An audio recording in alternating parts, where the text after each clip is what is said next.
મિત્ર, આજે ગમત ગુરુવારમાં સામાજિક વિજ્ઞાન આધારિત છે. આજે અમે ધોરણ 6 ના બાળકો જુદા જુદા ભૂમિ સ્વરૂપોમાં પર્વત અને તેના પ્રકારો વિશે રોચક માહિતી આપી. અમુક ચોક્કસ ઊંચાઈ, ઢોળાવ અને આકૃતિ પ્રાપ્ત કરીએ ત્યારે ભૂમિ સ્વરૂપ રચાય છે.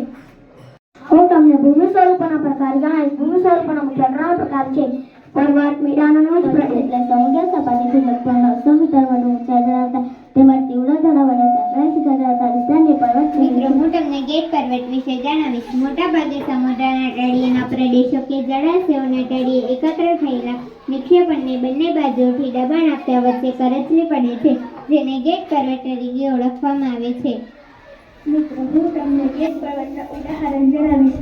હિમાલય, આલ્પ્સ, રોકીઝ હું તમને ઘન પર્વતના ઉદાહરણો જણાવીશ.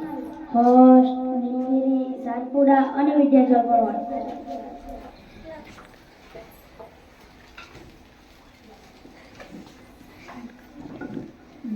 હું તમને જ્વાળામુખી પર્વત વિશે જણાવીશ. જ્વાળામુખી ફાટવાથી દેખાયેલા પદાર્થને શંકુ આકારે જબરદસ્ત જ્વાળામુખી પદાર્થ બને છે. ઉદાહરણ જણાવીશ. વિસુવિયસ, કોટોપક્ષી, ફ્યુઝિયમ, બેરન, પાવાગઢ અને ગિરનાર. હું તમને અવશેષ પર્વત વિશે જણાવીશ. અવશેષ પર્વત એટલે હજારો વર્ષથી પાછો ધસાઈને વહી જાય છે તથા નક્કામાં ખોરાકમાંથી બનેલા ભૂમિભાગ ઊંચા ટકી રહે છે, તેને અવશિષ્ટ પર્વત કહે છે. હું તમને અવશેષ પર્વતના ઉદાહરણો જણાવીશ. અરવલ્લી, નીલગિરી, પારસનાથ અને રાજમહેલ. હું તમને પર્વતોના મહત્વ કહીશ. પર્વતો દેશની સરહદ અને કુદરતી દિવાલ છે. પર્વતો ઠંડા પવનથી રક્ષણ આપે છે. પર્વતો ભેજવાળા પવનથી વરસાદ આપે છે.